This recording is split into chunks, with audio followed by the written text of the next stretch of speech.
Hi hello नमस्कार, Sai kitchen ब्लॉगमध्ये आपल्या सगळ्यांचं अगदी मनापासून स्वागत आहे। तर मेथी वडी आज बनवणार आहोत आपण। तुम्हाला तर समजलंच असेल, इथं मी मेथी घेतलेली आहे, फोडून घेतली स्वच्छपैकी, नीट करून घेतलेले आहे। तुम्ही कोथिंबीर वडी खाल्ली असेल, आळू वडी खाल्ली असेल, त्याच प्रकारे आपण मेथीची वडी आज बनवणार आहोत। तर इथं मेथी मी खोडून घेतलीत, फक्त पानंच घेतलेले आहेत मी। पानांचाच वापर इथे जास्त करायचा आहे, त्यामुळे आपण वडी कट करत असताना वडी जी आहे ती तुटली जात नाही, त्यामुळे इथं पानच मी घेतलेले आहे फक्त मेथीची। मेथी स्वच्छ धुवून घेतलेली आहे आणि आता एका चाळणीत काढून घेतली, त्याच्यातील जे एक्स्ट्रा पाणी आहे ते निघून जाईल, त्यामुळे एक चाळणीमध्ये काढून ठेवलेली आहे। आणि आदल्या दिवशीच मी इथं आहे ना मुगाची डाळ आहे 1 वाटी, ती भिजत घातली होती। तुम्ही हरभऱ्याची डाळसुद्धा इथे वापरू शकता किंवा बेसन पिठाचा सुद्धा वापर करून मेथी वडी बनवू शकता। तर इथे ना मी मिक्सरचं भांडं घेतलेलं आहे आणि आपण जी मुगाची डाळ भिजत घातली होती ती या भांड्यामध्ये काढून घेतलेली आहे।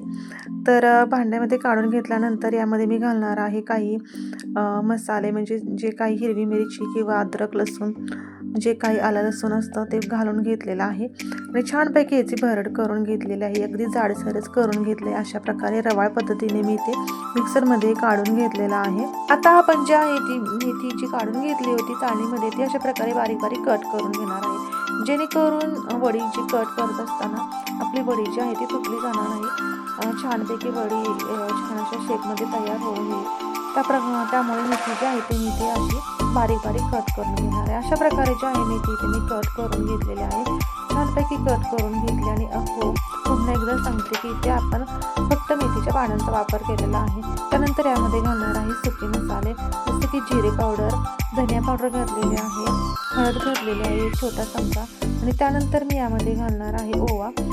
ओवा जो आहे तो पचनासाठी खूप उपयुक्त आहे, त्यामुळे वडी बनवताना इथे मी ओव्याचा वापर केलेला आहे। त्यानंतर यामध्ये मी घातलेलं आहे थोडंसं जे आहे ते लाल तिखट घातलेलं आहे। त्यानंतर यामध्ये घातलेले आहे तेल। तिळामुळे आपली वडी जी आहे ती खूप अशी टेस्टी आणि हेल्दी अशी होऊन जाते, त्यामुळे इथे तिळाचा वापर अवश्य केलेला आहे, तुम्ही नाही केला तरी चालेल। त्यानंतर आपण जी मुगाची डाळ आणि हिरवी मिरची आलं लसूण वाटण करून घेतलं होतं जाडसर, ते यामध्ये घालून घेतलेलं आहे। आणि त्यानंतर मी छानपैकी यामध्ये मीठ घालून घेतलं आणि हे सर्व जे आहे ते आता मी इथं मिक्स करून घेणार आहे। आणि हो, वाटण करत असताना यामध्ये पाण्याचा वापर मी अजिबात केलेला नाही, किंवा हे मळून घेत असताना सुद्धा मी पाणी अजिबात वापरलेलं नाही। डाळ भिजवताना जेवढं पाणी घातलं होतं त्याच्यात पाणी काढून घेतलेलं आहे आणि जाडसरच असं वाटण हे मिक्सरमध्ये करून घेतलं, छानपैकी असं हाताने इथं मिक्स करून घेतलेलं आहे। तर तुम्ही पाहू शकता अगदी सहज अशा आपल्या वड्या तयार करून घेतलेल्या आहेत। मी चाळणीला तेल लावून घेतलं होतं आणि त्यामध्ये असे प्रकारे रोल करून घेतलेले आहेत। तुम्ही चाळणीमध्ये थापून सुद्धा ही वडी बनवू शकता। तर अशा प्रकारे जे आहे ते मी छानपैकी रोल करून घेतलेलं आहे। तर तयार झालेले रोल जे आहेत ते मी 8 मिनिटासाठी ते वाफ काढून घेणार आहे। इथं पाणी मी गरम करत ठेवलं होतं, छानपैकी पाण्याला उकळी आली आहे। त्यानंतर चाळण जी आहे ती यावरती ठेवून दिली, झाकण ठेवून 7 ते 8 मिनिटासाठी ते वाफ काढून घेतलेलं आहे। तर तुम्ही पाहू शकता इथं वडी जी आहे ती अगदी परफेक्ट अशी शिजली गेलेली आहे। त्यानंतर थंड करून घेतली आणि थंड झाल्यानंतर अशा वड्या मी कट करून घेतलेल्या आहे। तुम्ही पाहू शकता वडी जी आहे ती अगदी परफेक्ट अशी तयार झालेली आहे, अजिबात तुटली सुद्धा गेली नाही। ह्या वड्या ज्या आहेत तुम्ही फ्रीजमध्ये 7 ते 8 दिवसासाठी स्टोर करून ठेवू शकता आणि तुम्हाला जेव्हा गरज वाटेल तेव्हा फ्राय करून घेऊ शकता, किंवा मी इथं शॅलो फ्रायच करून घेणार आहे।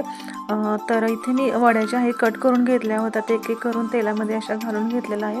पॅनमध्ये अगदी थोडंसं तेल घातलं आणि ही वडी जी आहेत कट करून घेतलेली यामध्ये घालून घेतलेली आहे आणि छानपैकी इथं मी फ्राय करून घेतलेलं आहे। तर तुम्ही पाहू शकता इथं आपली वडी जी आहे ती अगदी परफेक्ट अशी तयार झालेली आहे। तर हा व्हिडिओ तुम्हाला आवडला असेल तर व्हिडिओला एक लाईक आणि चॅनल नक्की सबस्क्राईब करा।